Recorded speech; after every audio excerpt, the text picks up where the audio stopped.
अधिकृत मोजणी न करता शेळी पालनाचे शेड पाडण्याची नोटीस शेतकऱ्याला देण्यात आली। बाळासाहेब ममताजी भुजबळ यांच्या मालकीचे असलेले शेळी पालनचे पत्र्याचे शेड पाडण्यासाठी महसूलकडून नोटीस देण्यात आली आहे। मात्र ही कारवाई आमच्यावर चुकीची होत आहे। संबंधित व्यक्तीला जाण्यासाठी रस्ता हवा असल्याने शेड पाडण्याची नोटीस आम्हाला देण्यात आली आहे। सरकारी मोजणी आणून मोजणी करावी। आमचे शेळी पालनाचे पत्र्याचे शेड जर अतिक्रमणामध्ये असेल आम्ही ते स्वतःहून काढून घेणार असल्याचं बाळासाहेब भुजबळ यांनी म्हटलंय।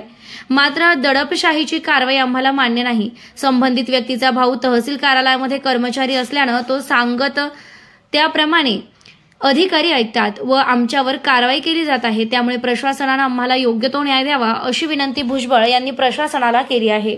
येथील रहिवासी असून माझे वडिलांची जमिनीत आम्ही पूर्वपार वापर करीत आहे, परंतु आमच्या शेजारी राहायला आलेला व्यक्ती यांनी तहसीलदारकडे रस्त्यासाठी मागणी केलेली असून तहसीलदारने कोणत्याही गोष्टीचा विचार न करता आमच्या बाजूने रस्ता देण्याचे निकाल आमच्या विरोधात दिलेला आहे।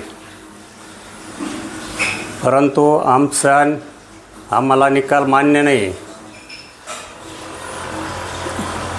रस्ता मागणाऱ्याचा भाऊ श्री सयाजी बागाजी शेंडगे हा तहसील कर्मचारी असल्यामुळे सदर इतर कर्मचारी शेंडगे यांचंच पूर्ण ऐकून घेतात, आमचं कोणतंही म्हणणं ऐकत नाही। त्यामुळे आम्हाला वारंवार त्रास होत आहे।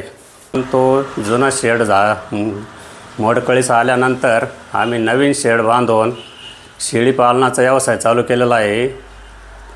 आज जर शेड मोडलं तर आमचं पूर्णतः नुकसान होणार आहे।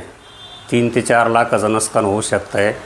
तरी आमच्यावर हा जो अन्याय हो राहिला त्याला तहसील कर्मचारी व शासन जबाबदार राहील, तरी आम्हाला योग्य ते न्याय मिळण्याची विनंती आहे। सदर व्यक्ती रस्त्याची मागणी केलेली असून आमचं शेड मोडण्याचा त्यांचा विचार असून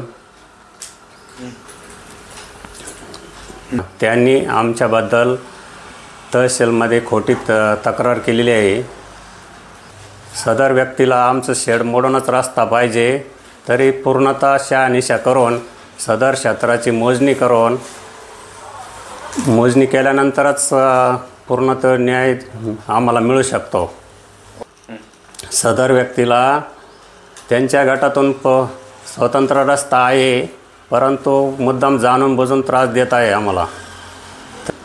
शासनाने आम्हाला पूर्णतः न्याय देण्याची विनंती आहे। तहसील कर्मचारी असल्यामुळे आमचं शेड मोडून त्यांना रस्ता पाहिजे असे त्यांचे म्हणणं आहे। सदर क्षेत्राची मोजणी झाल्यानंतर आम्हाला जो निकाल होईल तो मान्य राहील।